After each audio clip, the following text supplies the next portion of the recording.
जी, अब हम self sufficiency वाला हॉलमार्क पढ़ने लगे थे कैंसर का। तो मैंने आपको लास्ट वीडियो में बताया था कि या तो ग्रोथ फैक्टर्स में या ग्रोथ फैक्टर के रिसेप्टर्स में या जो हमारे पास सिग्नल ट्रांसड्यूसिंग प्रोटीन्स होती हैं उनके जीन्स में या जो न्यूक्लियर ट्रांसक्रिप्शन फैक्टर्स होते हैं उनके जीन में, इनमें से किसी के जीन में म्यूटेशन आ जाए तो हमारे पास वो होती है उनको जीन बन जाते हैं वो म्यूटेशन के बाद। और फिर ये जो प्रोटीन्स हैं इनका फंक्शन, ये अपना फंक्शन बहुत इंक्रीज़ कर देती हैं और बहुत हाई लेवल पर सेल डिवीजन स्टार्ट हो जाती है जो ट्यूमर कॉज कर देती है।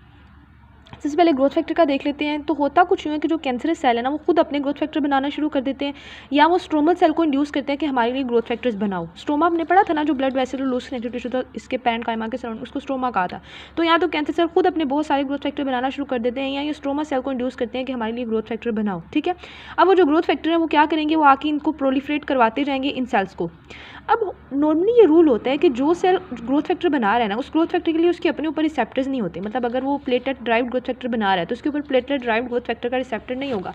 लेकिन कैंसर सेल इस रूल को भी तोड़ देते हैं। वो क्या करते हैं, वो खुद ही ग्रोथ सेल्फ सफिशिएंसी अटेन कर लेते हैं, यानी कि वो सेम ग्रोथ फैक्टर बनाते हैं जिनके लिए उसके पास रिसेप्टर है।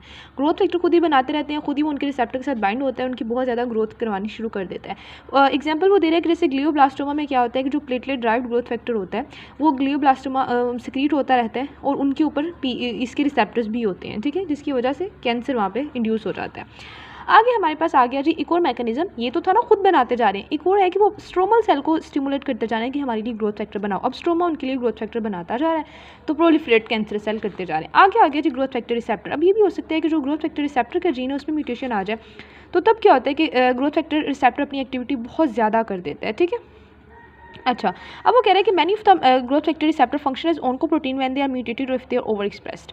ऑन्कोप्रोटीन को तो अफेक्ट करते हैं। इसका क्या मतलब है कि इनके जीन्स में म्यूटेशन आ गई है। पहले ये नॉर्मल फंक्शन था इनका सेल डिवीजन में, अब इनमें म्यूटेशन आ गई है तो अब ये कैंसर इंड्यूस करा देंगे। यहाँ पर दो ग्रोथ फैक्टर रिसेप्टर की इसने बात की, एक ERB1 एग्जाम्पल दी है, एक ERB2। ERB1 में अगर म्यूटेशन आती है इसके जीन में तो 80% स्क्वैमस सेल कार्सिनोमा में इसी जीन की म्यूटेशन की वजह से वो होता है। मतलब इसकी म्यूटेशन हो जाती है तो ये ओवर एक्सप्रेस हो जाता है, बहुत ज़्यादा फंक्शन करना शुरू कर देता है। तो ऑलमोस्ट 80% जो स्क्वैमस सेल कार्सिनोमा है, उसके अलावा ग्लायोब्लास्टोमा या एपिथेलियल ट्यूमर जो है हेड एंड नेक की, उन सब में ERB1 की म्यूटेशन होती है।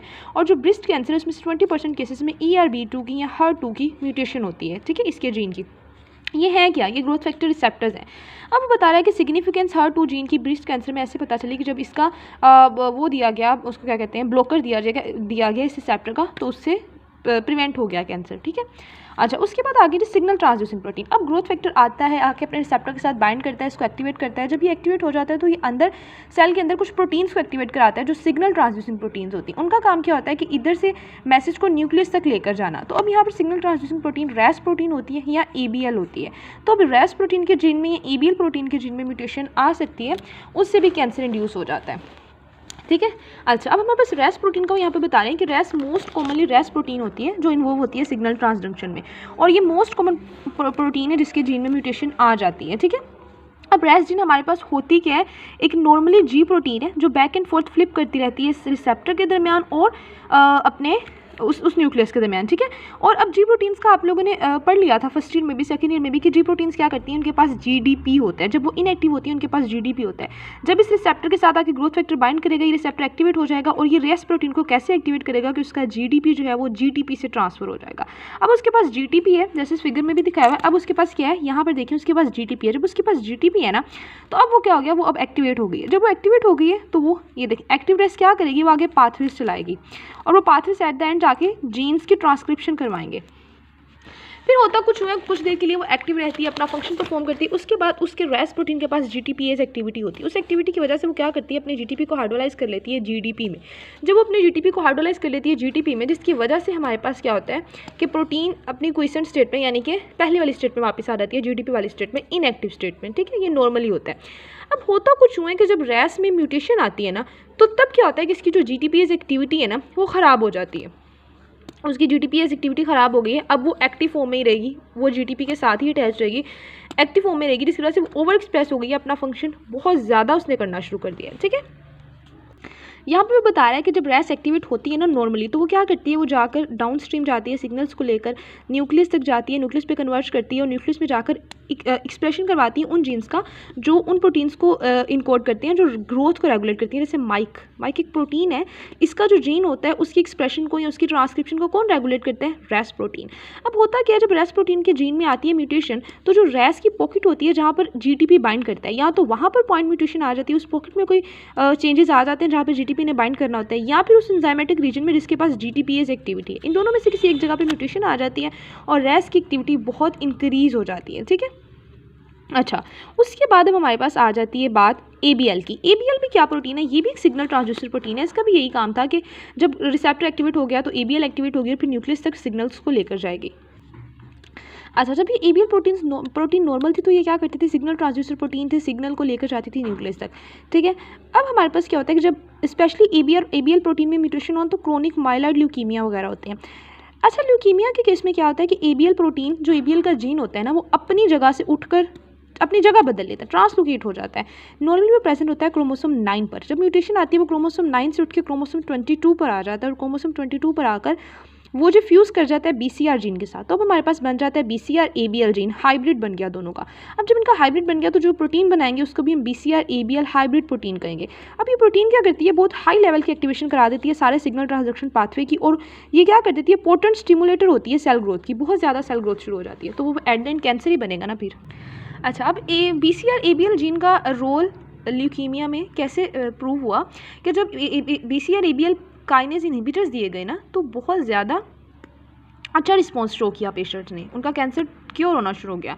तो इससे पता चला कि इसका बहुत इंपॉर्टेंट रोल है। अब ये नहीं है कि सिर्फ इसी जीन, इस म्यूटेशन की वजह से कैंसर होता है, इसमें और भी बहुत सारी म्यूटेशंस इन्वॉल्व होती हैं, लेकिन अगर हम कहें ना तो लोज पोल का रोल यानी मेन जो रोल है वो इसी म्यूटेशन का होता है, बाकी सारी म्यूटेशंस फिर इसके बाद राइज होती रहती हैं। तो अगर हम काइनेज इनहिबिटर दे दें और इसी म्यूटेशन को रोक दें तो उसकी वजह से फिर बाकी म्यूटेशंस भी नहीं होंगी और कैंसर के चांसेस बहुत कम हो जाते हैं। अच्छा, अभी तक हमने देखा सबसे पहले कि ग्रोथ फैक्टर में किस तरह से म्यूटेशंस आ सकती हैं, चेंजेस आ सकती हैं, फिर ग्रोथ फैक्टर के रिसेप्टर में देखा, फिर हमने सिग्नल ट्रांसडक्शन प्रोटीन रेस और ABL में देखा। अब हमने देखना है कि ये दोनों प्रोटीन्स भी अगर ठीक है, सब कुछ ठीक है, लेकिन जहाँ पर ये जाती हैं न्यूक्लियस में जाकर जीन्स की ट्रांसक्रिप्शन करवाकर न्यूक्लियर ट्रांसक्रिप्शन फैक्टर्स बनवाती हैं, उनमें अगर उनके जीन्स में अगर म्यूटेशन आ जाए तब क्या होगा। अच्छा, यहाँ पे बात करें कि जो अल्टीमेट कॉन्सिक्वेंस होता है सारी सिग्नलिंग का वो यही होता है कि जो ऑन्कोप्रोटीन है रेस या ABL, इन्होंने जाकर क्या करना होता है, न्यूक्लियर ट्रांसक्रिप्शन फैक्टर बनाने होते हैं। ठीक है, अब अगर हमारे पास वो जीन प्रोटोऑन्कोजीन से ओन्कोजीन बन जाए, मतलब वो क्या बन जाए, ओन्कोजीन बन जाए, ओन्कोप्रोटीन बन जाए, यानी उनमें म्यूटेशंस आ जाए, कैंसरस हो जाए, तो वो क्या करती हैं, वो ओवर स्टिमुलेशन करा देती हैं, कंटिन्यूस स्टिमुलेशन करा देती हैं ट्रांसक्रिप्शन फैक्टर की। ठीक है, कंटिन्यूस स्टिमुलेशन कराना शुरू कर देती हैं, जिसकी वजह से ग्रोथ प्रोमोटिंग जीन की बहुत ज़्यादा एक्सप्रेशन होना शुरू हो जाते हैं। ठीक है, तो ये कब होता है, जब वो ओन्कोप्रोटीन बन जाती हैं। जब तक वो प्रोटोऑन्कोप्रोटीन थी, नॉर्मल थी, तब तक वो नॉर्मल लेवल की स्टिमुलेशन करा रही थी। अब वो ओन्कोप्रोटीन बन चुकी है, म्यूटेशन आ गया, तो वो ओवर स्टिमुलेशन कराएंगी, कंटिन्यूस स्टिमुलेशन कराएंगी। ठीक है, अच्छा, अब हमारे पास आपको पता होना चाहिए कि ये प्रोटीन्स होती कौन सी हैं, ये जो जिनकी ट्रांसक्रिप्शन कराई जा रही है, जो न्यूक्लियर ट्रांसक्रिप्शन फैक्टर्स हैं, ये प्रोटीन्स होती कौन सी हैं। तो ये माइक, वो बता रहे हैं कि माइक होती है हमारे पास। अच्छा, अब ये जो माइक प्रोटीन है ये ट्रांसक्रिप्शन फैक्टर है, इसका क्या मतलब है, देखो मैं आपको बताती हूँ। यहाँ पर देखते हैं। अब देखो, सबसे पहले क्या हुआ था कि ग्रोथ फैक्टर आया था, ठीक है, उसने आके रिसेप्टर के साथ बाइंड किया था, गॉट इट।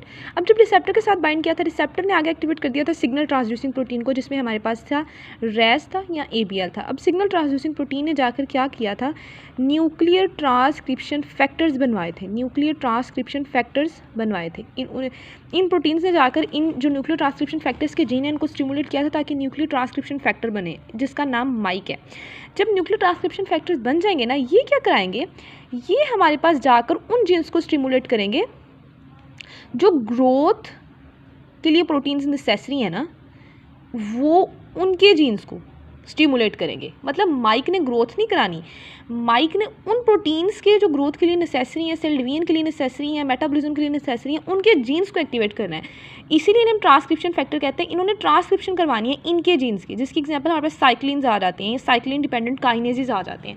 तो साइक्लिन या साइक्लिन डिपेंडेंट काइनेजेस जो हैं वो ग्रोथ प्रोटीन्स हैं, और एट द एंड जाकर उनकी जीन्स की स्टिमुलेशन करनी थी माइक ने। तो अभी तक हम इस लेवल तक पहुँच गए। अब हम माइक की बात करें कि अगर माइक में म्यूटेशन आ जाए तो तब क्या होता है। अब वो बता रहा है कि माइक में जब प्रोटीन यहाँ पर बता रहा है कि ओन्कोजीन जो है अच्छा, माइक का जो जीन है उसका क्या काम होता है, उसने ट्रांसक्रिप्शन फैक्टर बनवाने होते हैं, ठीक है। और ट्रांसक्रिप्शन फैक्टर ने क्या करना होता है, यानी माइक ने क्या करना होता है, माइक ट्रांसक्रिप्शन फैक्टर है, इसने क्या करना होता है, इसने रेगुलेट करना होता है ग्रोथ प्रमोटिंग जीन्स के एक्सप्रेशन को, ठीक है।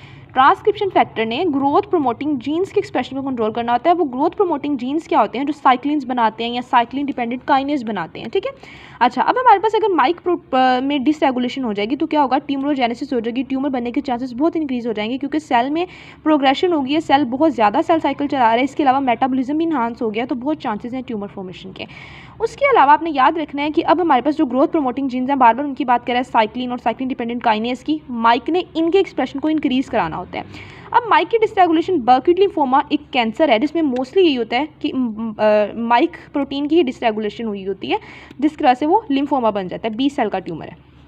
अब बिल्कुल एंड वाला पॉइंट हम देखने लगे हैं कि अगर अभी तो ये था ना कि माइक में म्यूटेशन आ गई है जो कि ग्रोथ प्रमोटिंग प्रोटीन्स बनवा रहा था, अब अगर वो ग्रोथ प्रमोटिंग प्रोटीन्स के जीन में म्यूटेशन आ गई है, जो साइक्लिन है उनके जीन्स में, या साइक्लिन डिपेंडेंट जो काइनेज प्रोटीन्स थी उनके जीन्स में अगर म्यूटेशन आ जाए, तब भी सेल को सेल्फ सफिशिएंसी मिल जाती है। इस पैराग्राफ में वो बता रहा है कि सेल को अपनी ग्रोथ के लिए ज़रूरी होता है साइक्लिन डिपेंडेंट काइनेज, ठीक है।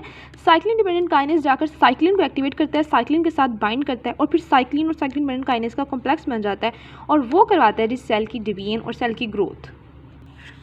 अच्छा, अब हमारे पास ये जो साइक्लिन डिपेंडेंट काइनेज का और साइक्लिन का कॉम्प्लेक्स बना है, इनका काम ये होता है कि ये डिफरेंट प्रोटीन्स को फोस्फोराइलेट कराते रहते हैं और वो प्रोटीन्स ने क्या कराना होता है, सेल साइकिल चलाना होता है। अब हमारे पास कुछ साइक्लिन डिपेंडेंट काइनेज के इनहिबिटर्स भी होते हैं, ये क्या करते हैं, फिर ये इसको आके इनहिबिट करते हैं ताकि अब सेल डिवीजन पे ब्रेक भी तो लगानी है ना, अगर ब्रेक ना लगाई जाएगी तो कैंसर बन जाएगा। तो नॉर्मली ये हो रहा होता है कि साइक्लिन डिपेंडेंट काइनेज और साइक्लिन जो है वो सेल डिवीजन करवा रहे होते हैं और साइक्लिन डिपेंडेंट काइनेज इनहिबिटर्स जो होते हैं वो उसको रोक रहे होते हैं, तो इन दोनों का बैलेंस मेंटेन रहता है और सेल नॉर्मल डिवाइड करता रहता है। आगे वो बता रहा है कि हमारे पास अभी वो नॉर्मल चीज़ों की बात की, अभी उसने म्यूटेशन की बात नहीं की। पहले हमने देखा कि रेस्ट प्रोटीन में भी हर चीज़ में भी उसने पहले नॉर्मल मैकेनिज्म बताया, फिर म्यूटेशन पर आया। तो नॉर्मली हमारे पास ये होता है जब सेल साइकिल चल रहा होता है, सेल साइकिल के कुछ स्टेप होते हैं, पहले G1 फेज होना होता है, देन S फेज होता है, देन G2 फेज होता है, देन माइटोटिक फेज चलता है, ये तो आप सबको पता है।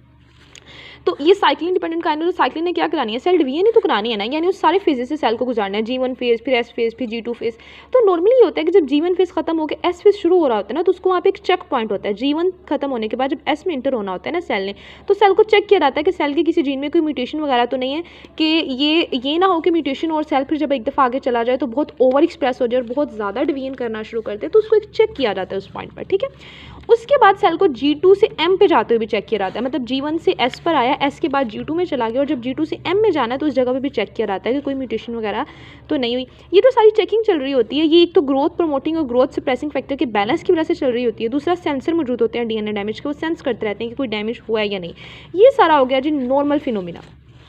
अब अगर हमारे पास म्यूटेशंस की बात करें तो होता कुछ हुआ है कि जो साइक्लिन डिपेंडेंट काइनेज थे या साइक्लिन डी था, इनमें से किसी के जीन में आ जाती है म्यूटेशन, और वो म्यूटेशन होती है gain of function mutation. Gain of function mutation का क्या मतलब है कि ऐसी म्यूटेशन जिसके बाद फंक्शन बहुत इंक्रीज हो जाए। अब जब साइक्लिन इनमें से साइक्लिन्स के जीन में म्यूटेशन आ गया तो साइक्लिन और साइक्लिन डिपेंडेंट काइनेज का फंक्शन बहुत इंक्रीज हो गया है, ये बहुत हाई लेवल की सेल डिवीजन इन्होंने करानी शुरू कर दिया, बहुत ज़्यादा अनकंट्रोल्ड। और अगर देखा जाए तो साइक्लिन डिपेंडेंट काइनेज इनहिबिटर्स के जीन में म्यूटेशन आ जाती है जो होती है लॉस ऑफ फंक्शन म्यूटेशन, ऐसी म्यूटेशन जिसके बाद ये अपना फंक्शन परफॉर्म नहीं करते। जब ये अपना फंक्शन परफॉर्म नहीं करते तो जो इनहिबिटरी इफेक्ट है वो खत्म हो जाता है और बहुत ज़्यादा ग्रोथ और बहुत ज़्यादा सेल डिवीजन होना शुरू हो जाती है। तो जो हमारा फर्स्ट हॉलमार्क था वो हमने कंप्लीट किया। नेक्स्ट वीडियो से हम सेकंड हॉलमार्क की बात करते हैं।